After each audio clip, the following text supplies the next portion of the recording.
Taste the Daily.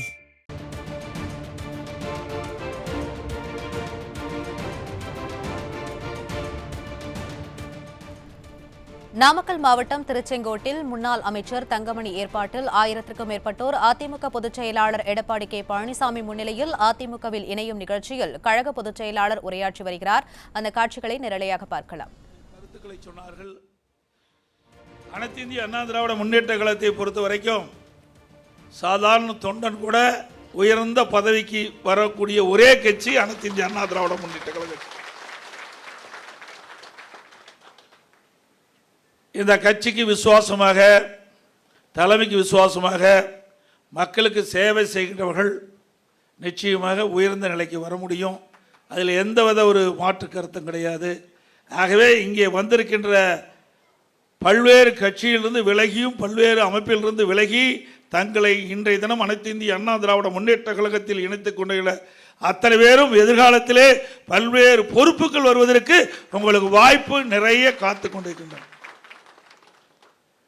எனக்கு முன்னாலே மரியாதைக்குரிய திரு ராஜவேல் அவர்கள் குறிப்பிட்டதை போல பல பேர் அதிமுகவில் இருந்திருக்கிறீங்க. அதில் எங்களுக்கு நல்லா தெரியும். ஆனால் ஒரு சூழ்நிலையின் காரணமாக பல அமைப்புகளிலே தங்களை இணைத்து கொண்டு அங்கே அந்த சமுதாய பணி செய்வதற்காக நீங்கள் விலகிச் சென்றீர்கள். இன்றைய தினம் மீண்டும் உடைய தாய் கழகத்துக்கு வந்திருக்கிறீங்க. இன்னும் பல்வேறு கட்சி பல்வேறு அமைப்பிலிருந்து இன்றைய தினம் அதிமுக வந்து சேர்ந்திருக்கின்றீர்கள். நீங்கள் எண்ணி பார்க்க வேண்டும். இன்றைக்கு தமிழகத்திலே பல கட்சிகள் இருக்கின்றன. ஆனால் அதிமுகவுக்கும் மற்ற கட்சிக்கும் பல வித்தியாசம் இருக்குது. அதிமுக கட்சியை பொறுத்த வரைக்கும் யார் பொறுப்புக்கு வந்தாலும் எளிதாக போய் நீங்கள் சந்திக்கலாம். உங்களுக்கு தேவையான பிரச்சனைகளை தீர்த்து வைப்பார்கள். அதே போல அனைத்து இந்திய அண்ணா திராவிட முன்னேற்ற கழகத்தில் தங்களை இணைத்துக் கொண்டிருக்கின்றவர்கள் படிப்படியாக உயர்ந்த நிலைக்கு வர முடியும். இங்கே கூட தான் 2 பேரை எங்களுடைய சேலம் மாவட்டத்தில் வந்து சேர்ந்தாங்க. உடனடியாக பொறுப்பு கொடுத்தோம். அவர்கள் மற்றவரை அழைத்து வந்து இன்றைக்கு ஐஜேகே கட்சியிலிருந்தும் மற்ற கட்சியிலிருந்தும் இன்றைக்கு பல பேரை அழைத்து வந்து இன்றைய தினம் அனைத்து இந்திய அண்ணா திராவிட முன்னேற்ற கழகத்தில் சேர்க்கிறார் என்று சொன்னால் அனைத்து இந்திய அண்ணா திராவிட முன்னேற்ற கழகம் அவர்களுக்கு எப்படி முன்னுரிமை கொடுக்கிறது என்பதை நாம் எண்ணி பார்க்க வேண்டும். ஆகவே இன்றைக்கு மாற்றுக் கட்சியிலிருந்து வருகின்றவர்களுக்கு முழு பாதுகாப்பு, அதே போல அவர்களுக்கு தேவையான பதவிகள் எல்லாமே அதிமுக ஆட்சியிலே வழங்கப்படும். சிந்திக்க வேண்டும். அனைத்து இந்திய அண்ணா திராவிட முன்னேற்ற கழகத்தை பொறுத்த வரைக்கும் எனக்கு முன்னாலே மரியாதைக்கு திரு ராஜவேல் அவர்கள் குறிப்பிட்டார்கள். நீரேற்று பாசனம் என்று கேட்டாங்க. என்னிடத்தில் கேட்டவுடன் நான் ஒரு விவசாயியாக இருக்கிற காரணத்தினாலே நீருடைய அருமை முழுமையாக எனக்கு தெரியும். எப்படி உடம்புக்கு உயிர் எப்படியோ அதுபோல் விவசாயிக்கு நீர் முக்கியம். அந்த நீரை முறையாக நம்முடைய விவசாய பெருமடி மக்களுக்கு வழங்க வேண்டும் என்ற அடிப்படையில் தான் நீரேற்று பாசனத்திற்கு அதிகமான அனுமதி கொடுத்து பல்லாயிரக்கணக்கான வறண்ட பகுதியில் இருக்கின்ற நிலங்கள் பசுமையான பகுதியாக அதிமுக ஆட்சியிலே உருவாக்கி கொடுத்தோம். அதே போல வறண்ட ஏரிகள் கிட்டத்தட்ட 800 அடி 900 அடி போர் போட்டால் கூட தண்ணி கிடைக்காது. அப்படிப்பட்ட பகுதியில் இருக்கின்ற மக்களுக்கும் அந்த நிலங்களெல்லாம் வறண்டு கிடந்த நிலங்களெல்லாம் ஒரு செழிப்பான விளைநிலங்களாக மாற்றியது அதிமுக ஆட்சியில். இன்னைக்கு பார்த்தா 100 ஏரி திட்டம், அதே போல அத்திக்கடை அவனாசி திட்டம், இதெல்லாம் பல ஆண்டுகளாக விவசாயிகள் கோரிக்கை வச்சாங்க. ஆனால் நிறைவேற்ற முடியல. நான் ஒரு விவசாயி இருக்கின்ற காரணத்தினாலே, விவசாயியுடைய அருமை தெரிந்த காரணத்தினாலே, விவசாயிகள் படுகின்ற துன்பம் துயரம் வேதனைகள் அதிலிருந்து அவர்கள் மீட்டெடுக்க வேண்டும் என்ற அடிப்படையில் இன்றைக்கு அரசாங்கத்தில் எவ்வளவு நிதி பற்றாக்குறை இருந்தாலும் அதையெல்லாம் பொருட்படுத்தாமல் விவசாயம் செழிக்க வேண்டும், உணவு உற்பத்தி பெருக்க வேண்டும், மக்களுக்கு தடையில்லாமல் உணவு கிடைக்க வேண்டும் என்ற அடிப்படையில் நம்முடைய விவசாய செழிக்க வேண்டும் என்ற ஒரே காரணத்திற்காக இன்றைக்கு அரசாங்கம் அதிமுக அரசாங்கம் இன்றைக்கு நிதி ஒதுக்கி இந்த திட்டத்தை எல்லாம் நாங்கள் வெற்றிகரமாக முடிக்கப்பட்டு பயன்பாட்டு கொண்டு வந்திருக்கிறோம். அதோட இன்றைக்கு விவசாயிகள் இங்கே கூட நான் மேடையிலே கேட்டேன், மரியாதைக்கு திரு ராஜவேல் அவர்களை கேட்டேன். இங்கே பல்வேறு அமைப்புகளைச் சேர்ந்தவர்கள் அவர்களிடத்திலும் நாம் விசாரிக்கின்ற பொழுது பெரும்பாலானோர் இந்த இயக்கத்தில் இணைகின்றவர்கள் விவசாயியாக இருப்பதாக சொன்னார். விவசாயிகளுக்கு நான் ஏற்கனவே சொன்ன நீர் முக்கியம். அதை எப்படி விவசாயிகளுக்கு வழங்க முடியும் அதை கண்டறிந்து குடிமராமத்து திட்டத்தை கொண்டாந்தோம். ஏரி குளம் குட்டை அனைத்துமே விவசாயிகள் பங்களிப்போடு அந்த திட்டத்தை நிறைவேற்ற வேண்டும் என்று அதிமுக அரசு முடிவு செஞ்சு அந்த விவசாயிகள் இடத்திலேயே அந்த பணியை ஒப்படைத்து அந்த குடிமராமத்து திட்டத்தின் மூலமாக ஏரி குளம் குட்டை எல்லாம் தூர்வாரப்பட்டது. பொதுப்பணித்துறை ஏரிகள் அதே போல் ஊராட்சி ஒன்றிய ஏரி குளம் குட்டை அனைத்தும் தூர்வாரப்பட்டது. இன்னும் 8000 ஏரிகள் பொதுப்பணித்துறைகள் தூர்வாராமல் இருக்கின்றது. அதையும் அதிமுக ஆட்சி வந்த பிறகு தூர்வாரப்படும். இதெல்லாம் எதற்காக சொல்லி சொன்னால், இன்னைக்கு விவசாயம் என்கின்ற பொழுது கடினமான பணி. இன்னைக்கு மற்ற பணிக்கும் விவசாயத்திற்கும் பல வேறுபாடு இருக்குது. ஆனால் விவசாயிகள் இரவு பகல் எதுவும் பார்க்க முடியாது, வெயில் மழை பொருட்படுத்த முடியாது. அப்படிப்பட்ட ஒரு கடினமான பணி. அந்த பணி செய்கின்ற மக்களுக்கு முழுமையாக அரசாங்கத்திலிருந்து உதவி கிடைக்க வேண்டும் என்ற அடிப்படையில் தான் இந்த குடிமராமத்து திட்டத்தை கொண்டு வந்து நாங்கள் நிறைவேற்றினோம். அதோட விவசாயிகளுக்கு மும்முனை மின்சாரம் 24 மணி நேரம் விவசாயிகள் பம்பு செட்டை இயக்க வேணும். இரவில் இன்னைக்கு போய் விவசாயத்துக்கு தண்ணி பாய்ச்ச முடியாது, காலம் மாறிவிட்டது. இன்றைய சூழ்நிலையில் இன்னைக்கு விஷப்பூச்சிகள் இருக்குது, இரவிலே போய் தண்ணி பாய்ச்சினா அதனால் அந்த விவசாயி பாதிக்கப்பட்டு விடுவார். இதையெல்லாம் விவசாயிகள் என்னுடைய கவனத்திற்கு கொண்டு வந்தவுடன் எனக்கும் அதை அனுபவ நீதியாக தெரிந்த காரணத்தினாலே விவசாயிகள் பயன்படுத்துகின்ற மின் மோட்டார்கள் 24 மணி நேரம் இயங்குவதற்காக மும்முனை மின்சாரத்தை அதிமுக ஆட்சியில் கொண்டு வந்து நிறைவேற்றி கொடுத்தோம். அதேபோல் விவசாயிகள் தொடக்க வேளாண் கூட்டுறவு கடன் சங்கத்தில் வாங்கிய பயிர்க்கடன் மாண்புக அம்மா இருக்கின்ற பொழுது 2016ஆம் ஆண்டு நடைபெற்ற சட்டமன்ற பொதுத் தேர்தலில் அதிமுக சார்பாக கொடுக்கப்பட்ட வாக்குறுதியின் அடிப்படையில் அம்மா அவர்கள் அந்த பயிர்க்கடன் தள்ளுபடி செஞ்சாங்க. பிறகு அம்மா மறைவுக்கு பிறகு அம்மாவுடைய அரசு இருந்தது. நான் முதலமைச்சர் இருந்த காலகட்டம் கொரோனா காலம். அந்த கொரோனா காலத்தில் விவசாயிகள் உற்பத்தி செய்யப்பட்ட அந்த விளைபொருட்களுக்கு நியாயமான விலை கிடைக்கவில்லை. பல விவசாயிகள் அதில் பாதிக்கப்பட்டு விட்டார்கள். அதோட புயல், வெள்ளம், வறட்சி, இதனால் விவசாயிகள் பாதிக்கப்பட்டு விட்டார்கள். அதையெல்லாம் என்னிடத்தில் சுட்டிக்காட்டி விவசாய சங்க பிரதிநிதிகள் என்னை சந்தித்து விவசாயிகள் தொடக்க வேளாண் கூட்டுறவு கடன் சங்கத்தில் வாங்கிய பயிர்க்கடன் முழுவதும் தள்ளுபடி செய்ய வேண்டும் என்று கோரிக்கை வைத்தார்கள். அவருடைய கோரிக்கை ஏற்று அம்மாவுடைய அரசு 12,100 கோடி விவசாயிகளுடைய கடனை தள்ளுபடி செய்த அரசாங்கம். இன்னைக்கு சிந்திச்சு பார்த்தீங்கன்னா நாமக்கல் மாவட்டம் சேலம் மாவட்டம் ஒன்றாக இருந்தது. சேலம் மத்திய கூட்டுறவு அதில் மட்டும் சுமார் 560 கோடி விவசாயிகளுடைய கடனை தள்ளுபடி செஞ்சோம். தமிழ்நாட்டிலேயே அதிக கடன் தள்ளுபடி செய்த மாவட்டம் நம்முடைய சேலம் மாவட்டம், நாமக்கல் மாவட்டம் தான். இதில் பல விவசாயிகள் பயனடைந்தார்கள். அதோட நம்முடைய விவசாயிகளுக்கு கால்நடை செல்வங்கள் அதிகமாக வளர்க்குறோம். எல்லா விவசாயியுமே உபதொழிலாக இருப்பது கால்நடை வளர்ப்பது. கறவை மாடுகள் வைத்து பால் கறந்து சொசைட்டிக்கு ஊற்றுறோம், இல்லை வெளியில் ஊற்றி ஒரு வருமானத்தை பெருக்குவதற்காக நம் உபதொழிலாக கால்நடை வளர்ப்பு. இது சிறப்பாக இருக்க வேணும். அதையும் கவனத்திலே கொண்டு நான் வெளிநாடு சென்ற பொழுது அமெரிக்காவில் பஃபலோ பால் பண்ணைக்கு சென்று நேரடியாக அங்கே இருக்கின்ற பசுக்களெல்லாம் பார்த்து அங்கே இருக்கின்ற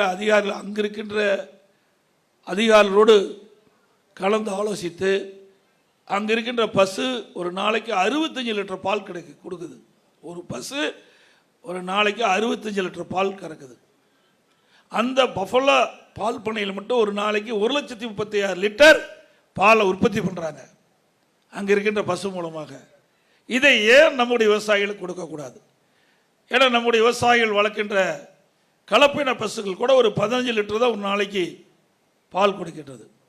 இதையே ஒரு 45 லிட்டர் பால் கொடுக்கக்கூடிய கறவை பசுக்களை நம்முடைய விவசாயிகளுக்கு ஆராய்ச்சி மூலியமாக உருவாக்கி தர வேண்டும் என்ற அடிப்படையில் தலைவாஸ் கூட்டுரோட்டில் சுமார் 1050 ஏக்கரில் 1000 கோடியில் பிரம்மாண்டமான கால்நடை பூங்காவை கொண்டு வந்து அதை கட்டி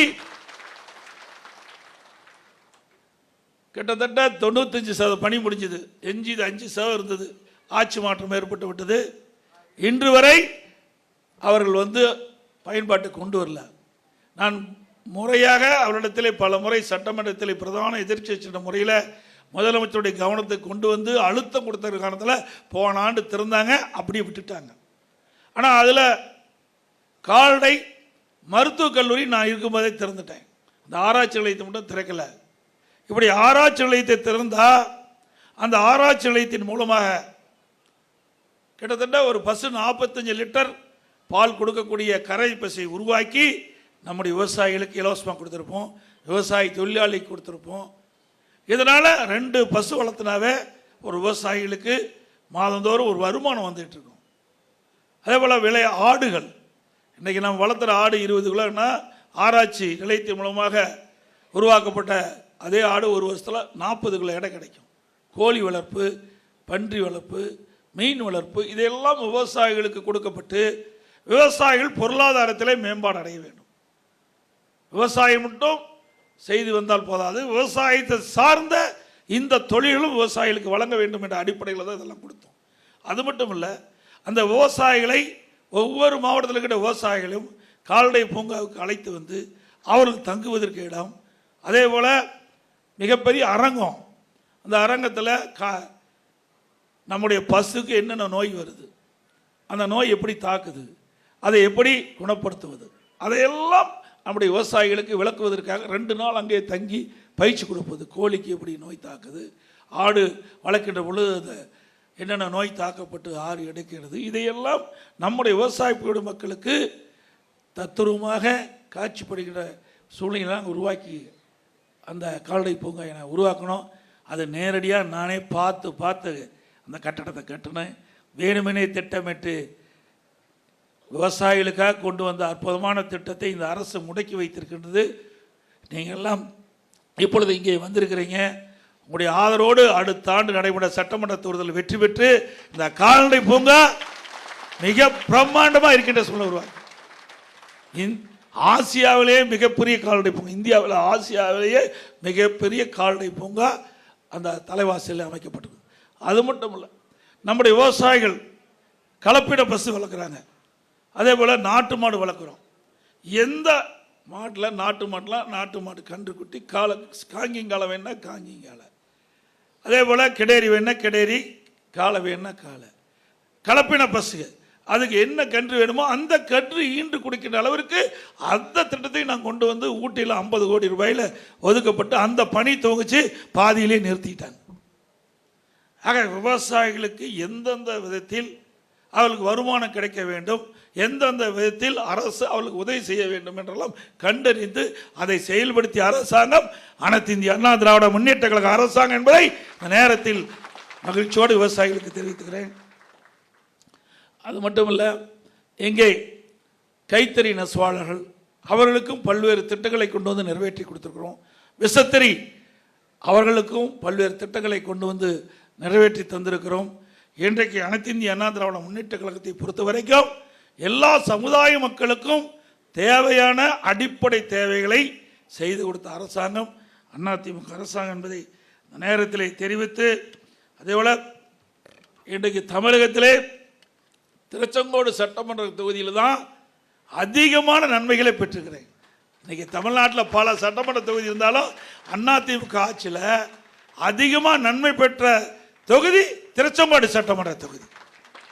நீங்கள் திருச்செங்கோட்டிலிருந்து கபலைமலைக்கு சிறப்பான சாலை, திருச்செங்கோட்டிலிருந்து நாமக்கலுக்கு 4 வழிச்சாலை, திருச்செங்கோட்டிலிருந்து ராசிபுரத்துக்கு 4 வழிச்சாலை, திருச்செங்கோட்டிலிருந்து பள்ளிப்பாளையம் ஈரோட்டுக்கு அற்புதமான சாலை, திருச்செங்கோட்டிலிருந்து சங்ககிரி ஓமலூர் வரை 4 வழிச்சாலை.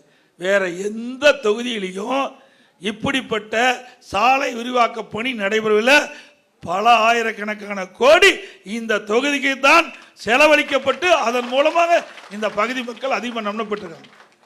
அதே போல் குடிநீர் திட்டம் இந்த தொகுதியில் நான் முதலமைச்சர் இருந்த பொழுது சகோதரி பொன் சரஸ்வதி எம்எல்ஏ அருமைச்சகர் தங்கமணி அவர்கள் அமைச்சராக இருந்த காலத்தில் இந்த பகுதி மக்களுக்கு குடிநீர் தேவை என்று கருதி அந்த திட்டத்தையும் அதிமுக ஆட்சியில் தான் அடிக்கல் நாட்டப்பட்டு அந்த திட்டத்தை நாங்கள் தான் கொண்டாந்தோம். அதோட சுமார் 400 கோடிகள் அந்த குடிநீர் திட்டத்தை கொண்டாந்து நிறைவேற்றி கொடுத்துக்கிறோம்.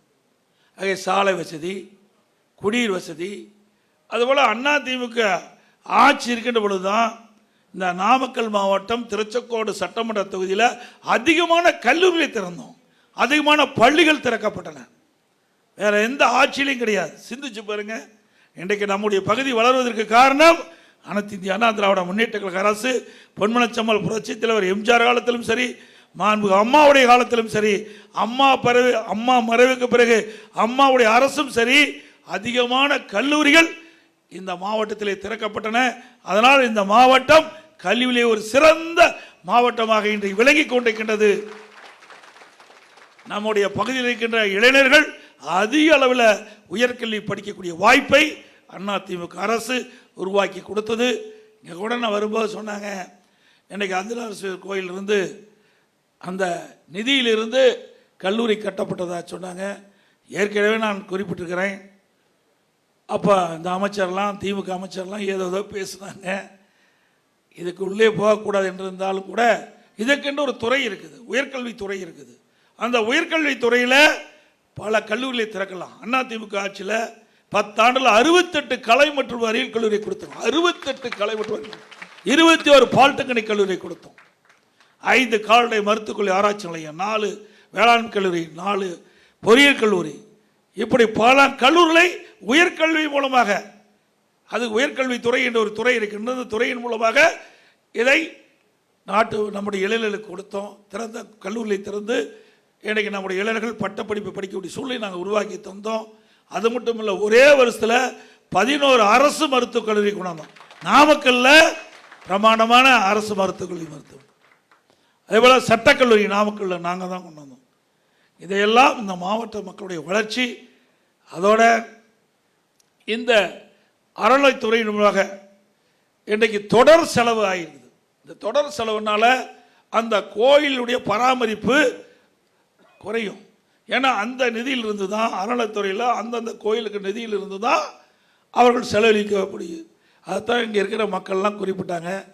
இதற்கு நீங்கள் முயற்சி செய்ய வேண்டும், இதற்கு ஒரு நல்ல முடிவு காட்டணும். அது அதிமுக ஆட்சியினருக்கு அதற்கு தேவையான அறிவிப்பு வழங்கப்படும் என்பதை நேரத்தில் தெரிவித்து,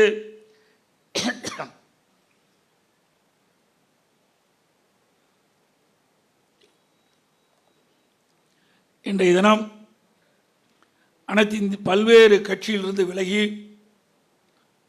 பல்வேறு அமைப்புகளிலிருந்து விலகி, அனைத்து இந்திய அண்ணா திராவிட முன்னேற்ற கழகத்தில் தங்கள் இணைத்துக் கொண்ட அனைவருக்கும் என்னுடைய வாழ்த்துக்களையும் பாராட்டுகளையும் இந்த நேரத்தில் தெரிவித்து, இந்த இயக்கம் உங்களுக்கு நிச்சயமாக உயர்ந்த இடத்திற்கு எடுத்து செல்லும் என்பதையும் இந்த நேரத்தில் தெரிவித்து, எனக்கு முன்னாலே அறிவித்தவர் தங்கமணி அவர்கள் குறிப்பிட்டதை போல, இந்த இயக்கத்தை நம்பி வந்தவர்கள் யாரும் கெட்டது கிடையாது, வளர்ந்த சரித்திரம்தான் உண்டு. அது மட்டுமல்ல, நான் ஏற்கனவே இந்த தொகுதியில், திருச்செங்கோடு நாடாளுமன்ற தொகுதியில் 3 முறை போட்டியிட்டேன். 1 முறை நான் வெற்றி பெற்றேன். இந்த பகுதி முழுவதும் எனக்கு நன்கு பரிச்சித்தமான பகுதி. நாமக்கல் மாவட்டத்தில் பெரும்பாலும் எனக்கு தெரிந்தவர்கள், திருச்செங்கோடு சட்டமன்ற தொகுதிக்கின்ற பெரும்பாலான எங்களுடைய கழக நிர்வாகிகளும் பொதுமக்களும் நன்றாக தெரியும். அதே நீங்கள் எந்த நேரத்திலும் எந்த உதவி வேணாலும் எங்களுடைய ஆட்சி அமைந்த பிறகு உங்களுக்கு துணை நிற்கும் என்பதை இந்த நேரத்தில் தெரிவிக்கிறேன். அது மட்டுமல்ல, உங்களுடைய மாவட்டத்தை ஒட்டி இருக்கின்ற மாவட்டம் சேலம் மாவட்டம். நான் அருகிலே இருக்கின்றவன், எப்பொழுதும் என்னை சந்திக்கக்கூடிய வாய்ப்பு உங்களுக்கு அதிகமாக இருக்கின்ற என்பதையும் நேரத்தில் தெரிவித்து, மீண்டும் ஒரு முறை கொங்கு நாடு மக்கள் தேசிய கட்சியிலிருந்து விலகி அனைத்து இந்திய அண்ணா திராவிட முன்னேற்ற கழகத்தில் தங்கள் இணைத்துக் கொண்ட அனைவருக்கும் என்னுடைய பாராட்டுகளையும் வாழ்த்துக்களையும் தெரிவித்துக் கொள்கின்றேன். அதேபோல திராவிட முன்னேற்ற கழகத்திலிருந்து விலகி இன்றைய தினம் அனைத்து இந்திய அண்ணா திராவிட முன்னேற்ற கழகத்தில் தங்கள் இணைத்துக் கொண்ட அவர்களுக்கும் என்னுடைய வாழ்த்துக்கள். புரட்சி முத்திரையர் இளைஞர் பேரவை அந்த கட்சியிலிருந்து விலகி இன்றைய தினம் அனைத்து இந்திய அண்ணா திராவிட முன்னேற்ற கழகத்தில் தங்கள் இணைத்துக் கொண்ட அந்த இளைஞர்களுக்கும் அந்த கட்சியைச் சேர்ந்தவர்களுக்கும் என்னுடைய வாழ்த்துக்கள். மற்றும் பல்வேறு சமுதாய அமைப்புகளிலிருந்து விலகி இன்றைய தினம் அனைத்து இந்திய அண்ணா திராவிட முன்னேற்ற கழகத்தில் தங்கள் இணைத்துக் கொண்டவர்களுக்கும் என்னுடைய வாழ்த்துக்கள் பாராட்டுகளை தெரிவித்து இங்கே சிறப்பான நிகழ்ச்சியை ஏற்பாடு செய்த இந்த ஏற்பாட்டாளர்களுக்கும் மரியாதைக்குரிய திரு ராஜ்வேல் அவர்களுக்கும் மரியாதைக்கு ஏக்கிட்டே வரதராஜன் ஆத்தூர் அவர்களுக்கும் திரு அமுதா ராஜேந்திரன் அவர்களுக்கும் மற்றும் மேடையில் வீற்றுகின்ற கழகத்தினுடைய பல்வேறு நிர்வாகிகளுக்கும் மற்றும் அந்த ஏற்கனவே இருக்கின்ற கட்சியிலிருந்து விலகி எங்களோடு இணைந்த அந்த பொறுப்பாளர்களுக்கும் பத்திரிகையாளர் ஊடகங்களுக்கும் நன்றி தெரிவித்து விடுகின்றேன். நன்றி, வணக்கம்.